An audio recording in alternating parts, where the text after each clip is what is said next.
कृष्ण माता जी, कुछ ऐसी बातें हैं जो आजकल डेली लाइफ में सहजियों की ज़्यादा ही एग्रेसिव नेचर की वजह से हम वाइब्रेशंस कम पाते हैं। तो जितने भी सहजी डेली लाइफ में सुबह से लेकर रात तक में हम जो भी काम करते हैं या जिनसे भी मिलते हैं, उसमें एक रिएक्ट की भावना ज़्यादा शामिल हो रही है।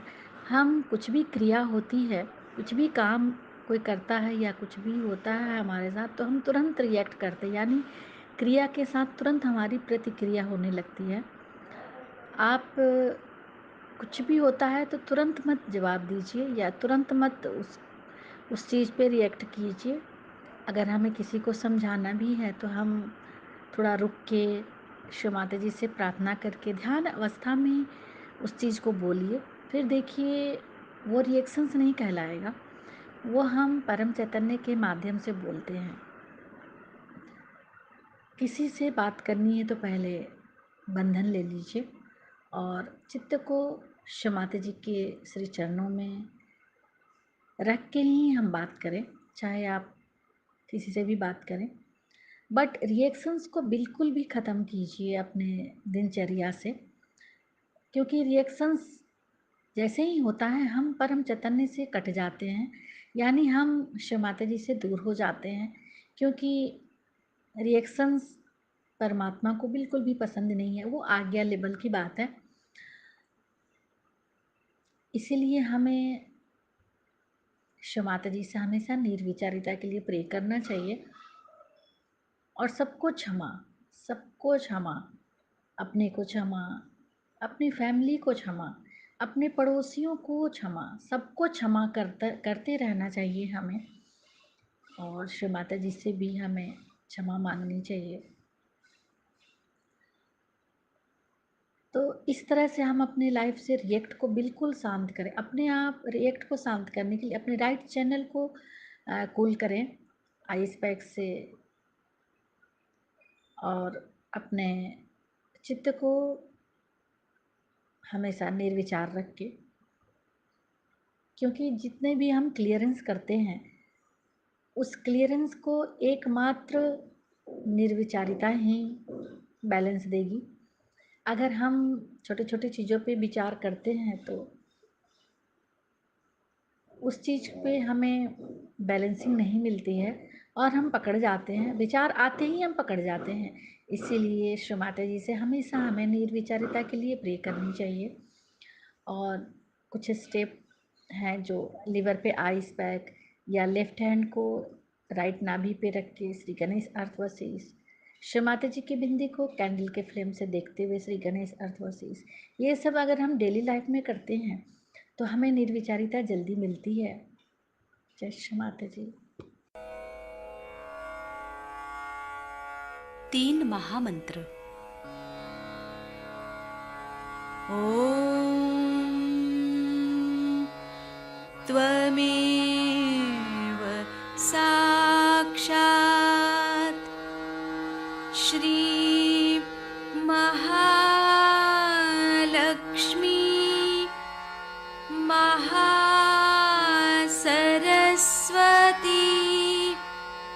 महाकाली त्रिगुणात्मिका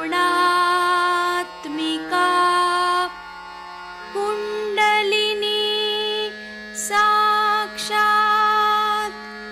श्री आदिशक्ति माताजी श्री निर्मला देव्यै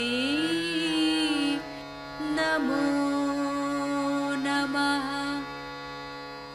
ॐ त्वमेव साक्षात् श्री कल्की साक्षात् श्री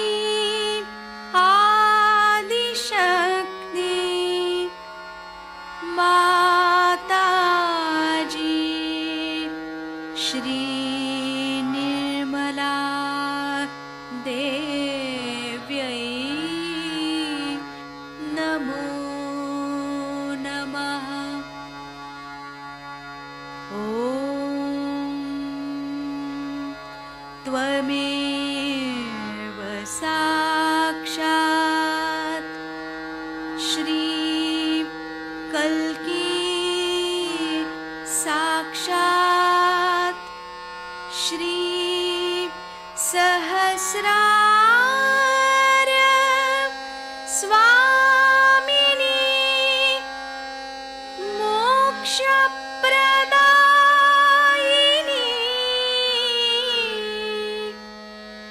माताजी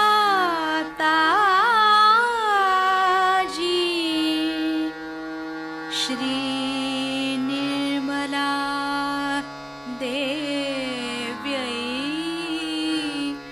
नमो नमः। श्री गणेश मंत्र। ॐ त्वमेव साक्षात् श्री गणेश साक्षात् श्री आदिशक्ति माताजी श्री निर्मला देव्यै नमो नमः। जय श्री माता जी। दोनों हाथ माँ के सामने अपने हृदय में श्री माता जी को नमन करेंगे। परम पूजनीय श्री माता जी, कृपा करके हम सभी के ध्यान में आइए, विचारों में आप आइए, अपने बीचों बीच हृदय में श्री माता जी को देखेंगे। श्री माता जी, हम सबको क्षमा कर दीजिए, हम सभी अज्ञानी हैं। दोनों हाथों पे अपने विचारों में, अपनी आँखों में श्री माता जी की छवि को रखते हुए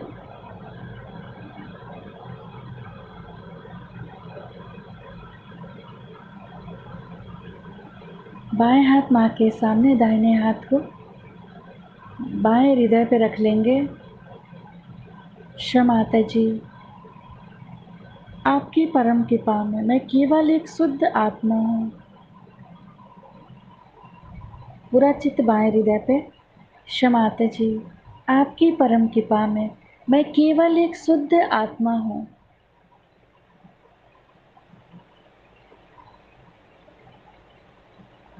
श्री माता जी, कृपा करके हमारी इस आत्मा को प्रकाशित कीजिए।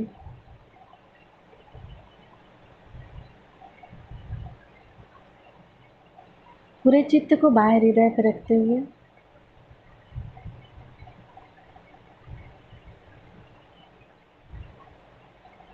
श्री माता जी, हमारी इस आत्मा में पूर्ण शांति दीजिए।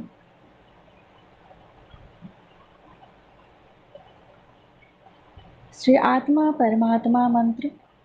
ओम त्वमेव साक्षात् श्री आत्मा परमात्मा साक्षात् श्री आदि शक्ति माता जी श्री निर्मला देव्यै नमो नमः। दोनों हाथ माँ के सामने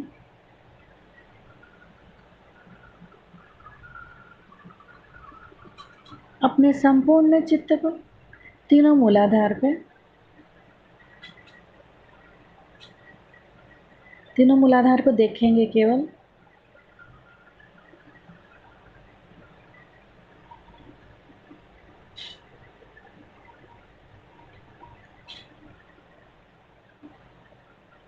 सेंटर नाभि पे, बीचों बीच नाभि पे अपना संपूर्ण चित्त।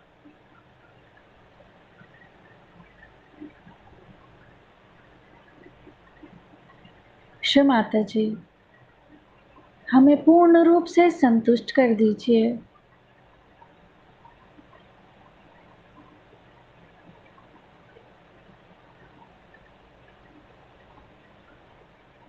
पेट के चारों तरफ पूरे भवसागर में अपने चित्त को रखेंगे।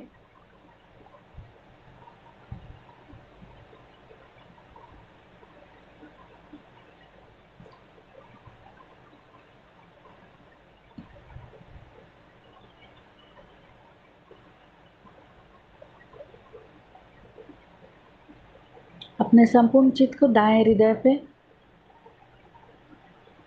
श्री माता जी, हमारे इस हृदय में श्री सीताराम जी की समस्त शक्तियों को जागृत कीजिए।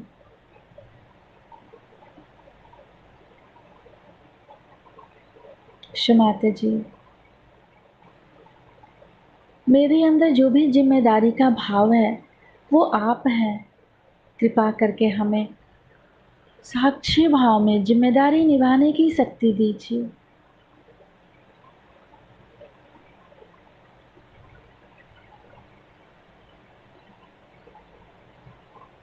सेंटर विशुद्धि,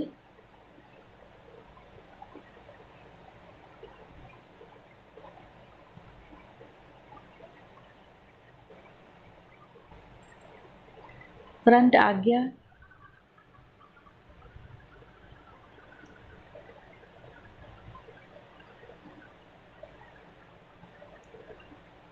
सिर के तालू भाग पर चित्त को रखते हुए सिर के तालू भाग से दोनों हाथों को देखेंगे। श्री माता जी, कृपा करके हमें पूर्ण निर्विचारिता दीजिए।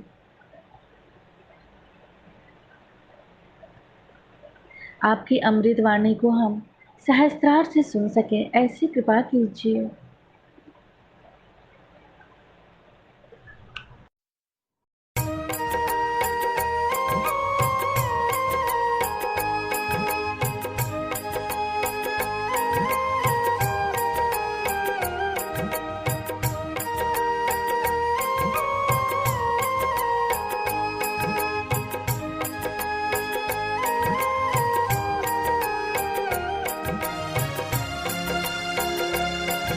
सहज योग में जब आप पार हो जाते हैं तो क्या चीज हो जाती है? किस तरह से आप गुणातीत में उतरते हैं और गुणातीत में उतर के आप किस तरह से अपनी चेतना में चैतन्य लहरियों को देखते हैं और उनके द्वारा दूसरों का उद्धार करते हैं। यह गुणातीत का आशीर्वाद।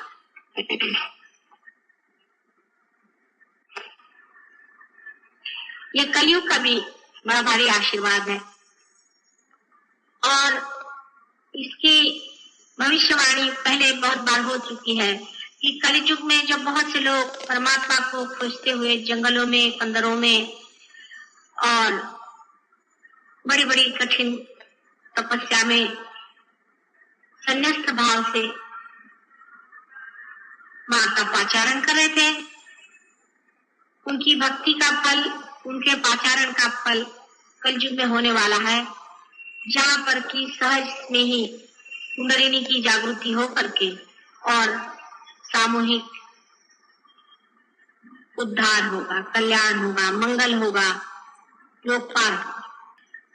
सो तो सहज योग की बात सही है और जिसके बारे में कहा है वो भी सही बात है, क्योंकि सहज जो है वही एक तरीका प्रकृति का है। प्रकृति का अपना तरीका कोई सा भी असहज नहीं है, सब चीज सहज होती है। जैसे अपने श्वास लेना, हर तरह का काम जो प्रकृति करती है, जीवंत कार्य, वो सारा ही सहज होगा। लेकिन सहज योग में एक सहज होने के नाते कुछ प्रश्न भी खड़े हो जाते हैं, या जिसको कहना चाहिए कि मनुष्य इतना असहज है, मनुष्य ने अपने को इतना ज्यादा कॉम्प्लिकेट कर लिया है, मनुष्य ने अपने को इस कदर घेरे में डाल दिया है और इतना अपने को गलत चीजों से एकाकार मान लिया है कि मनुष्य के लिए सहज होना ही कठिन बात है। और ये सहज योग की पहली कठिनाई है। पहली कठिनाई सहज योग की यह है, जैसे कि मनुष्य के मन में ये विचार है, अपने देश में विशेष, कि जब तक आप संन्यास नहीं लेंगे तब तक आप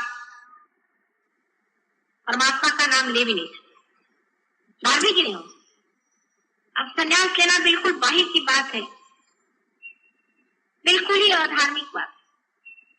उसका अंदर के संन्यास से कोई मतलब ही नहीं बनता। अंदर की साधुता जो है वो और चीज है और बाहर का दिखावा बिल्कुल और चीज।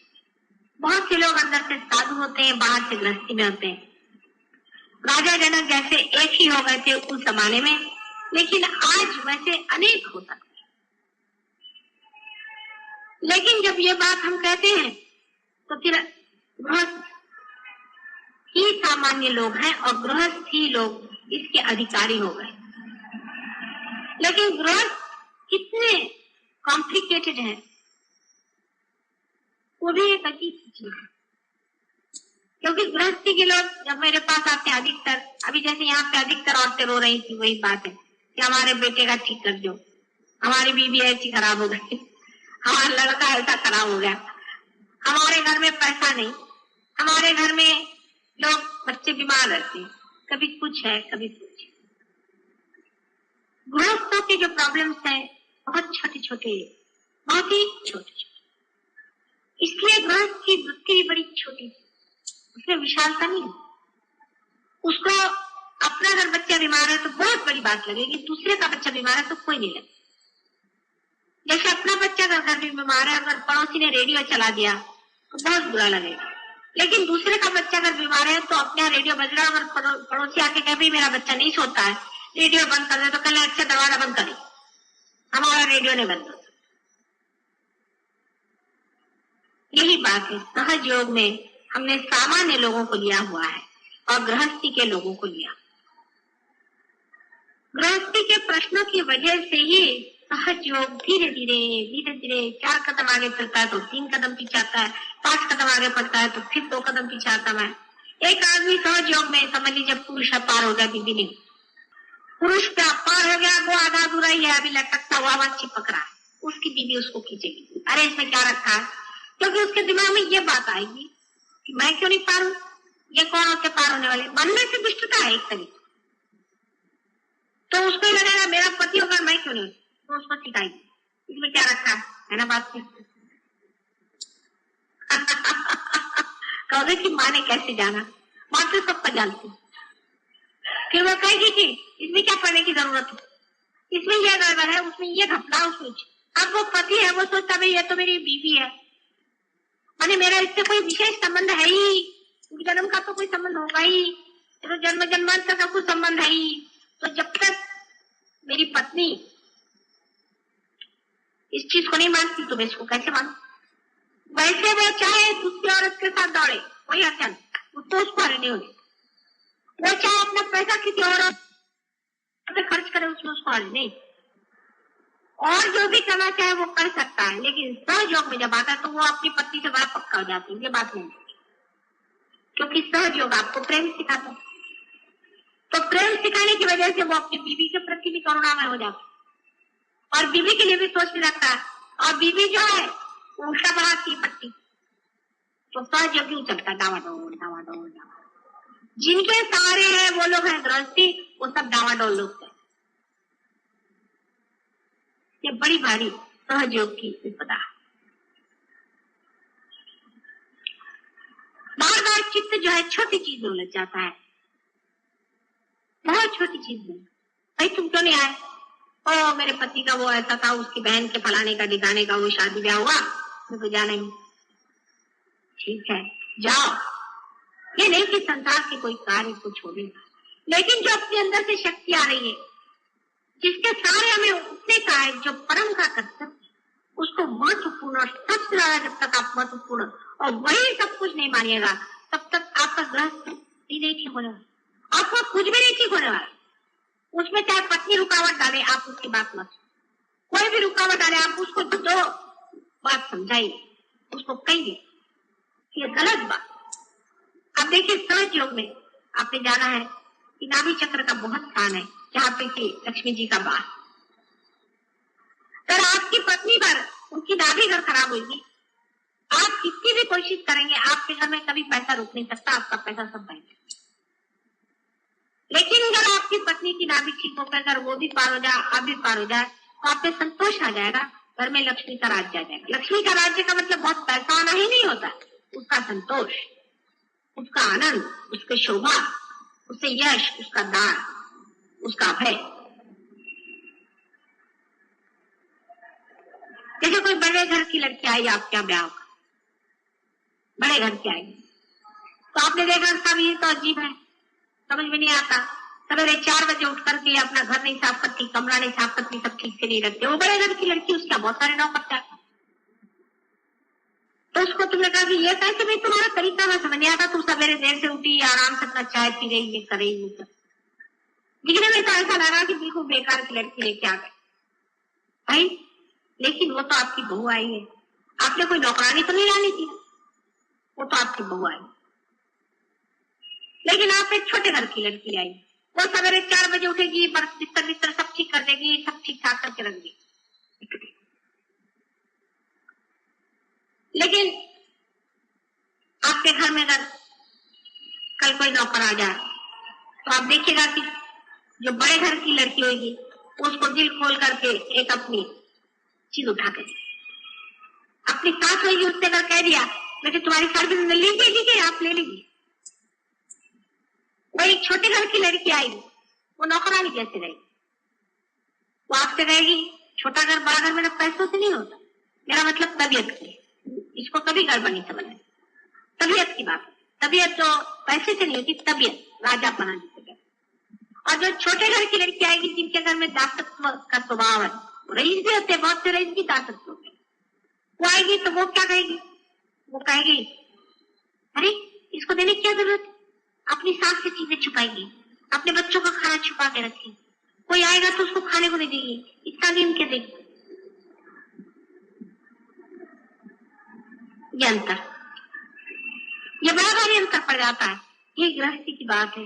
जब गृहस्थी आते हैं घर में, उनके तरीके उसी छोटे घर के लड़की जैसे कभी कभी हो जाते। गृहस्थी में बड़प्पन आ जाए, हाँ, सोने में सुहाग। बड़े तबीयत का आदमी आ जाए कि साफ कुछ भी हो जाए, दुनिया की चीज हो जाए, मैं तो सहयोग में बैठा हूँ और सहयोग में बैठू, तो उसके घर में लक्ष्मी तो आ ही जाएगी, उसमें तो सवाल ही होता है। उसका सारा घर ठीक हो जाएगा, उसके बाल बच्चे ठीक हो जाएंगे, उसका सब हो जाएगा, क्योंकि साक्षात परमात्मा ही उसके अंदर से चलेंगे, साक्षात आदिशक्ति की सारी शक्तियां उसमें चलेंगी। उसका कोई अंदाज है, उसका कोई तरीका।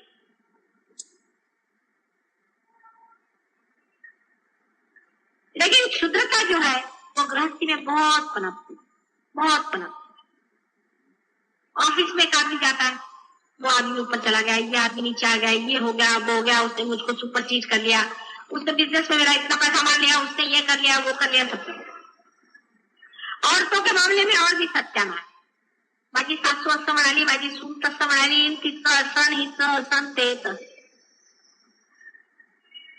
सब वही क्षुद्र क्षुद्र बातें चलती रहेगी, उसी में आदमी कटता रहेगा, मरता रहेगा, पीसता रहेगा, उसी में अपनी सारी शक्ति खत्म नष्ट। ऐसा एखादा योगी आ जाए, समझ लीजिएगा सन्यासी पक्का, और प्रेम से भर के कहते हैं कि माँ मुझे पार कर दो, तो वो पार क्या होता है कि उसकी बिल्कुल चमकता, फिर बोलना नहीं पड़ता है साथ,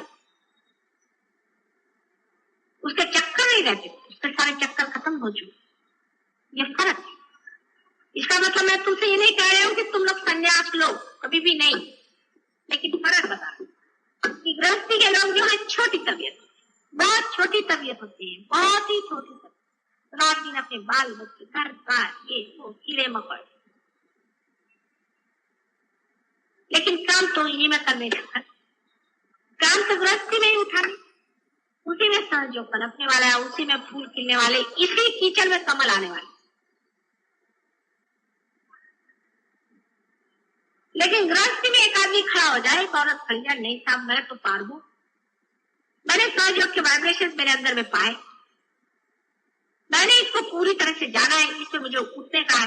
तो कोई गृहस्थी हो से सब घर दब जाती, जैसे कि कमल है, खिल जाए एकदम से पनप जाए, ऊपर में आ जाए तो सारा कुछ कीचड़ कीचड़ सब गिर जाता है, यहाँ तक कि पानी भी उस पर नहीं ठहरता। असं खाली ठेवा, आरामात असं खाली ठेवा, नाही तर इथे जमून जाल नुसत्या, असं आरामात बसा, हा खाली ठेवा।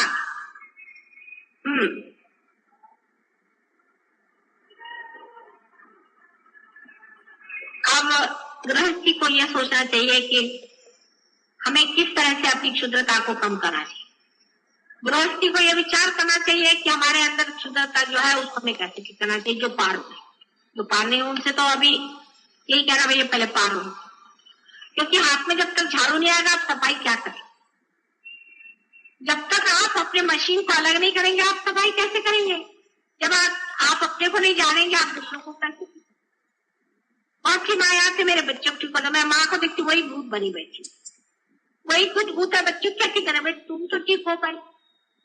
तो पहले सहज योग में आके सब लोगों को चाहिए कि वो पूरी तरह से पार, अपने कोई से भी चक्र नहीं पकड़ने देने चाहिए, अपने चक्र साथ रखें।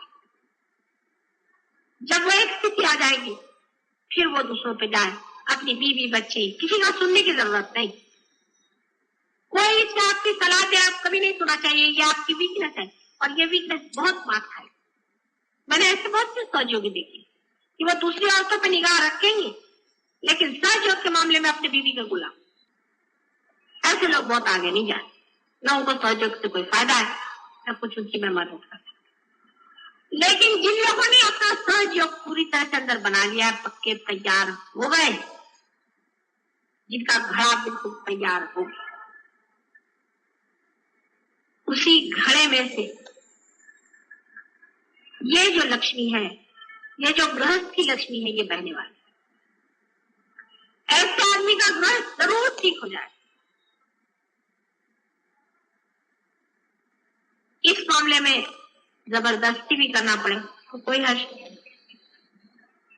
इस मामले में आपको साफ साफ भी कहना पड़े कि नहीं ये गलत बात है, मैं नहीं करने वाला, इस रास्ते पे मैं नहीं जाने वाला। उसमें थोड़ा सा बुरा लग जाए तो भी हर्ष। धीरे धीरे घर की स्थापना हो सकती। जब घर के अंदर धर्म की स्थापना हो जाए, जब आपके अंदर में वो शूरत आ जाए, जब वो पुरुषार्थ आपके अंदर आ जाएगा, उस चीज को आप पूरी तरह से पकड़ेंगे, तब दूसरा आदमी भी पिघलना शुरू हो जाएगा। फिर उसके पिघलने से आप उसका नुकसान कभी नहीं कर सकते हैं। आप उसका कितना भी बुरा सोचे आप नुकसान नहीं कर सकते। उसका उद्धार वो भी सन्मार्ग में आएगा, वो भी पार होगा, उसका भी मंगल होगा। लेकिन अधिकतर आप देखिएगा पार होने के बाद मेरी माँ ऐसी खराब है, मेरा बाप ऐसा खराब है, मेरी फलानी ऐसी है, वो टीका है। जैसे घर में ही दो आदमी है, मियाँ बीवी है। ऐसे हमारे यहाँ बहुत से लोग हैं जिनके पति सहयोग में काफी ऊपर उठ गए और बीवी जो है वो सत्य साई बाबा की शिष्य। उसको सत्य नहीं असत्य कहना चाहिए, पता नहीं क्या कहना चाहिए। मैं ये बाधाओं के पीछे में भाग रही है, इसके पीछे भाग रही है, मेरा कल के पीछे भाग रही है, ये कर रही वो कर रही। तो दूसरी कोई है, वो जा रही है जहाँ औरतें वो नाचती है, जहाँ पर वो घाघरी फुकड़े बोलते हैं, वो होता है, ये होता है, वहां जाती है। कहता ना तुम्ही तिथे गेला होता ना, गेला होता की नाही, गेला होता नक्की। म्हणूनच हे सगळे त्रास तिथून आलेत तुम्हाला। तुम्ही मगाशी म्हणाला ना मी कुठे नव्हते गेले, म्हणून आज सांगते। जनरलच बोलते मी चव्हाट्यावर, जिथे घागरी फुटल्या जातात तिथे जायचं नाही। हे भूतांचं आहे सगळं का, भूत आहेत भूत। त्या बायकांच्या अंगात देवी आला का, देवीला अक्कल आहे की नाही घाणेरड्या बायकांच्या मध्ये आला। हमारे महाराष्ट्र में बहुत है इसका प्रमाण। इथून तिथपर सर्व देवळादार लोकांना क्षेत्र नाही ठीक करून ठेवणार आहे। आणि तुम्ही कुणी गेलात ना तर मग बघा, आणि मग घरात येऊ पण ठेव सगळ्यांना मिरच्यांच्या धुण्या द्या, मंदिर में जा करके पांव छुआ के तुम लोग जाके सब लोग मंदिरों में मिर्चियों की धुनी लगा के और सब भागेंगे वहां से, सब बड़वे शड़वे, और ये सब घाघरी फूकने वाले भूत। ये गृहस्थी में हो जाता है कि मनुष्य जो है गृहस्थी के चक्कर में अपना जो मूल कार्य है उसे भूल जाए। इसलिए गृहस्थ को पार कराने में तो आसानी हो जाती है, लेकिन उसको स्थिर कराने में बड़ी मुश्किल हो जाती है, क्योंकि वो आपस में सलाह मशवरा करता है। अगर कोई संत हो तो संत से सलाह मशवरा करे ना, अगर कोई संत हो तो वो संत ही से सलाह मशवरा करे, और अगर कोई असंत हो तो उससे संत लोग क्यों मशवरा करें, उससे क्यों बात करें, उससे क्यों पूछे, वो कौन होते, वो बोलने वाले कौन। अपनी संतता पूरी करने के बाद फिर आप दूसरों से पूछ सकते हैं, दूसरों से कह सकते हैं। इसलिए आपको जाना चाहिए कि सहज योग का कार्य सर्वसाधारण सामान्य गृहस्थी में होने वाला है, गृहस्थ में होने वाला है। पर उसमें सिर्फ एक चीज का विचार रखें कि गृहस्थ को ये जानना चाहिए कि गृहस्थ एक बड़ी भारी रुकावट भी है, बड़ी भारी बाधा भी है, और बड़ा भारी माया मोह और जंजाल। इसका मतलब संन्यास लेना नहीं, उससे भागना नहीं, इसका मतलब उससे मुंह मोड़ना नहीं है, लेकिन उसे उस गृहस्थी में ही लेकर के अपना चिराग जलाना है, उस अंधियारे को ही रोशन करना है। जब हमारा चिराग वहां से लुटेगा तो वही गृहस्थी ऐसी चमक उठेगी कि लोग कहेंगे क्या हाँ हाँ ये एक खानदान हुआ, एक ये घर हुआ, ये ऐसे लोग हुए कि सारा ही घर धर्म में पड़ा, उनके बाल बच्चे, उनके सहज योग के वैसे भी और भी बहुत से इम्पेडिमेंट्स हैं, बाधाएं हैं। उसमें से ये है कि सहज में ही सब होता है, एकदम हठात सब कुछ हो जाता है। जैसे एकदम से आपको यहाँ चंद्रमा पे ले जाके बिठा दिया, आपको समझ में नहीं आया क्या है।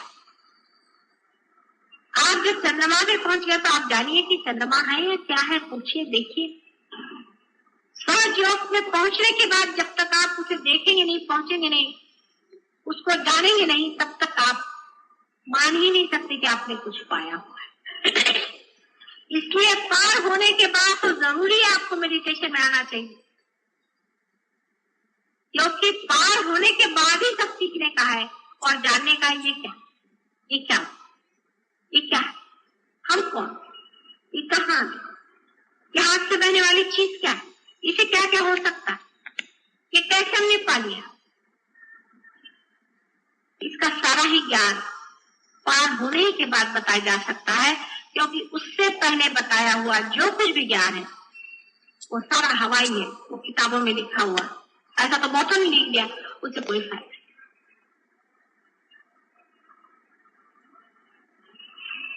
बाद में इसका एक्सपेरिमेंट आप करें। यहाँ पर कुछ लोग हैं, उन्होंने फूलों पे किया, फूलों को वाइब्रेशन दिए तो गुलाब के फूल इतने इतने आते थे, इतने बड़े बड़े आने लगे और उसमें बहुत सुगंध आ गई, उसका रंग खूबसूरत। इन चैतन्य लहरियों का आप एक्सपेरिमेंट मनुष्यों पे तो बहुत अच्छे से कर सकते हैं। कोई अगर पागल लोग हो वो ठीक हो जाते हैं, किसी की अगर कोई बीमारियां हो, कैंसर की बीमारी, तो सिर्फ सहज योग से ठीक होगी और किसी से हो ही नहीं सकती। मैं बार बार कह रही हूँ, कोई माने या न माने, इसका इलाज सिर्फ सहज योग कर। इसका उपयोग घर के खाने में, पीने में, उठने में, बैठने में, बोलने में, व्यवहार में, सोचने में, पढ़ने में, लिखने में, पॉलिटिक्स में, हर एक चीज में आप इतनी बड़ी